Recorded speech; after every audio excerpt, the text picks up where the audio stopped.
A continuación, vamos a presentar nuestra sesión de clase preparada para el curso de Psicología Instruccional. Hay que tomar en cuenta que esta clase que vamos a presentar se basa en la metodología activa participativa. También lo que busca es lograr un aprendizaje significativo, y para ello hemos aplicado o hemos usado ya el estilo de aprendizaje conocido como el método, el modelo BAC, que consiste en desarrollar, apelar a las capacidades visuales, auditivas y kinestésicas de los estudiantes. Y a través de una serie de herramientas, justamente vamos a aplicar este modelo BAC. Hay que tomar en cuenta que en una pequeña encuesta realizada a los alumnos de primer año de secundaria, arroja que en su gran mayoría eh, ellos se perfilan a un aprendizaje principalmente visual y en menor grado auditivo y posteriormente kinestésico. En base a ello es que se ha planteado la siguiente sesión. Bien, buenos días, soy el profesor Santa Cruz, ustedes ya me conocen, chicos. Vamos a desarrollar como siempre pues, nuestra clase de Historia del Perú, y el día de hoy nos encontramos con el aula de Círculo 1B. Son alumnos de primer año de secundaria, ¿verdad? Y con ellos trabajamos una serie de temas relacionados pues obviamente a la historia del Perú. Mis queridos estudiantes, el día de hoy vamos a desarrollar uno de nuestros temas ya preparados, por favor, con el título de las rebeliones indígenas en el siglo XVIII. ¿Ok? Recordemos, chicos, que estamos en el siglo XVIII, y en el siglo XVIII, en la historia del Perú, pasaron cosas bastante importantes, ¿verdad? Por ejemplo, en el siglo XVIII llegaron los reyes borbones a España y desarrollaron una serie de cambios, ¿verdad? Esos cambios se conocen como las reformas borbónicas. Como las reformas borbónicas. Así es, ¿verdad? Pero también importante en el siglo XVIII son las rebeliones indígenas. Y para entrar a este tema, que es muy importante, vamos con la siguiente imagen, por favor. El famoso mito del Incarri. Más o menos recordarán cuando hicimos el tema de Incas de Vilcabamba, sí, que el último Inca de Vilcabamba, llamado Tupac Amaru, primero, ¿verdad? Le cortaron su cabeza, ¿verdad? Y esa cabeza, a raíz de esa cabeza, va a surgir un mito en el mundo andino. Ese mito se le conoce como el Incarri. ¿Qué decía el mito? Que a esa cabeza, ¿no?, la robaron, se desapareció y la enterraron en la ciudad del Cusco. Según esta creencia, esta cabecita enterrada en la ciudad del Cusco le está volviendo a salir las partes de su cuerpo, ¿ya? Cuando ese cuerpo esté nuevamente completo, dice esta creencia que ese Inca saldrá de la tierra y le dará la libertad a los indígenas, ¿ok? Le dará la libertad a los indígenas, convirtiéndose así en el Inca Salvador, ¿ya? O convirtiéndose, como se le llama, en el Inca Rey, ¿verdad? Inca Rey, Inca Ri, así se le conoce, ¿verdad? Y ese Inca Ri se ha encarnado en algunos personajes. Por ejemplo, se encarnó en un personaje importante de quien vamos a hablar en esta clase. Se encarnó en un personaje conocido con el nombre de José Gabriel Totonaguy, más conocido en la historia como Tupac Amaru II. Tupac Amaru II. Ahí está, ¿verdad? Tupac Amaru II. Pero también se ha encarnado ya en otros personajes más cercanos a nosotros, por ejemplo, ¿no? ¿Qué es lo que sucede? Que los indígenas, de alguna manera, muchachos, están esperando siempre la llegada de alguien que les pueda dar justicia, igualdad, que los pueda liberar de toda la explotación, discriminación que han sufrido. Por eso es que en tiempos más actuales, por ejemplo, hay personajes que se han querido valer de esta creencia y han ganado cierto poder en el Perú. Ustedes de repente no recuerdan, de repente no conocen a este personaje, pero fue un presidente peruano. En el año 2001 llegó un presidente llamado Alejandro Toledo, por ejemplo, ¿no? Y él también, aprovechando esta creencia y usando su rostro indígena, se hizo pues se hizo llamar algo así como el Pachacute, el nuevo Pachacute, como si fuera un inca, ¿no?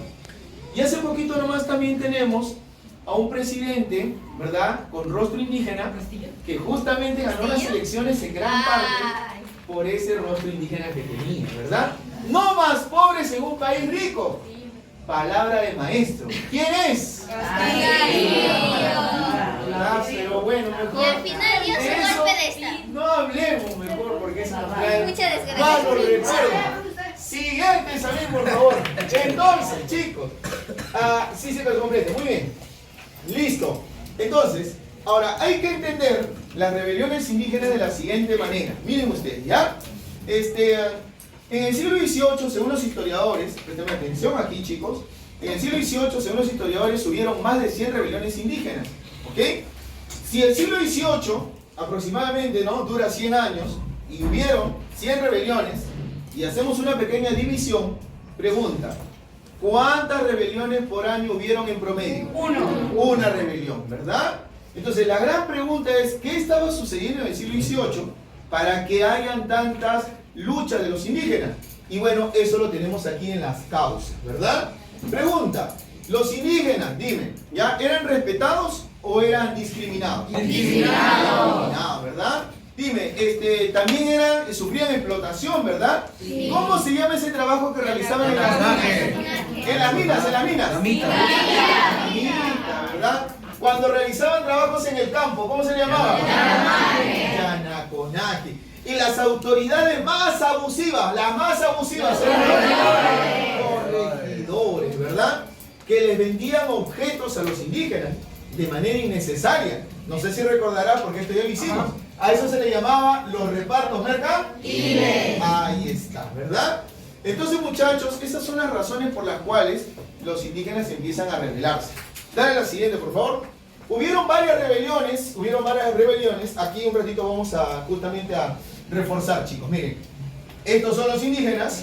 Recuerden que gobernaban los reyes Borbones, ¿verdad? El más importante era Carlitos III, ¿verdad? Y en ese tiempo del virreinato, ya los que tenían muchos privilegios eran los peninsulares y también los criollos, ¿no es así?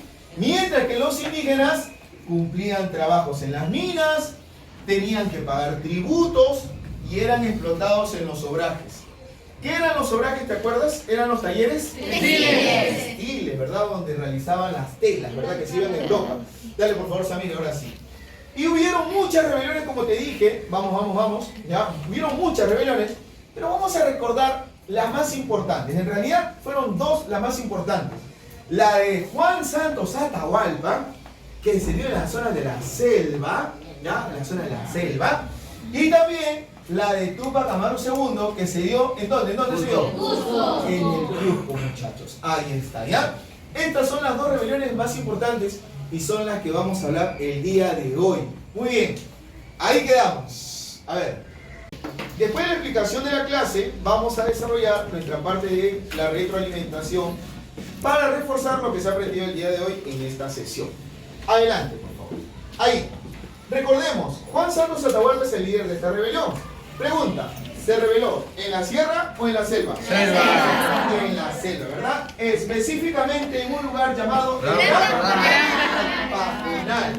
Pregunta, chicos, ¿los que van a apoyar a Juan Santos Atahualpa fueron indígenas de la costa o de la selva? De la selva. De la selva. Mencionamos tres, los Shi, los Ko y los Ashaninka, ¿verdad? Las tres tribus. Dale, por favor, Samir. Recordemos además que hubieron dos virreyes a quien él se enfrentó. Ahí tenemos. Uno de ellos conocido como el Marqués de Villa y el otro es José Antonio Manso de Velasco, ¿verdad? Y uno de sus objetivos era expulsar a estos religiosos conocidos como los franciscanos. A continuación, después de la explicación de la clase, vamos a desarrollar nuestra práctica. Bien, en este momento los alumnos se encuentran desarrollando sus prácticas, ¿verdad? Se encuentran desarrollando sus prácticas de acuerdo a la clase que se ha desarrollado. ellos van respondiendo, van resaltando sus respuestas y luego viene la calificación de sus notas.